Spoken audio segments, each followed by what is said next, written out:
കണ്ണൂർ ജില്ലയിലെ പ്രസിദ്ധമായ കല്ലായി മക്കാമിലാണ് നമ്മളുള്ളത്. ഇവിടെ ഒരു പ്രത്യേകത ഉണ്ട്. ഇപ്പം എന്താണ് അവിടുത്തെ പ്രത്യേകത?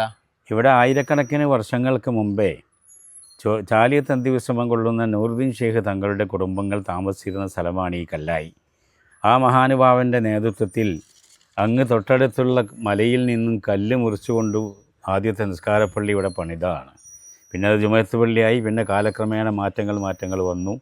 അതിൻ്റെ ആകെ ഒരു ശേഷിപ്പായിട്ടുള്ളത് ആയിരക്കണക്കിന് വർഷം പഴക്കമുള്ള മിമ്പർ മാത്രമാണ്.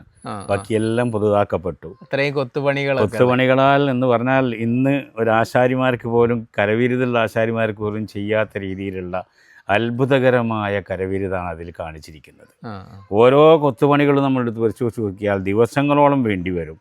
ഏറ്റവും ചുരുങ്ങിയത് 1000 ആശാരിമാരുടെ പണിയുണ്ടെങ്കിൽ പോലും ഇന്നത്തെ സാഹചര്യത്തിൽ ഈ മിഷനറിയുള്ള കാലത്ത് പോലും അങ്ങനെ ഒരു മെമ്പർ ഉണ്ടാക്കാൻ കഴിയില്ല. അപ്പോൾ ആ ഒരു ശേഷിപ്പ് ഇവിടെ ഈ മഹല്ല് ജമാഅത്ത് കമ്മിറ്റി ഇവിടെ സ്ഥിരപ്പെടുത്തിയത് തന്നെ വലിയൊരു അത്ഭുതമാണ്. പിന്നെ ഇവിടെ അന്ത്യവിശ്രമം കൊള്ളുന്ന ആളുകളിലും പ്രത്യേകിച്ച് ഈ മക്കാമിലും മക്കാമിൻ്റെ പരിസരത്തും അന്ത്യവിശ്രമം കൊള്ളുന്നവർ മുഴുവനും നൂറുദ്ദീൻ ഷേഖ് തങ്ങളുടെ തലമുറയിൽപ്പെട്ട ഷെയ്ഖ് കുടുംബമാണ്. അവരുടെ ബാക്കിക്കാരാണ് പുറത്തിയിൽ ഷേഖന്മാർ എന്ന് പറയും, പുറത്തിയിലുള്ളത്. അങ്ങനെ വ്യാപിച്ച് കിടക്കുന്ന ഒരു വലിയ ഔലിയാക്കന്മാരുടെ മഹാന്മാരുടെ ശൃംഖലയാണ് ഇവിടെ അന്ത്യവിശ്രമം കൊള്ളുന്നത്.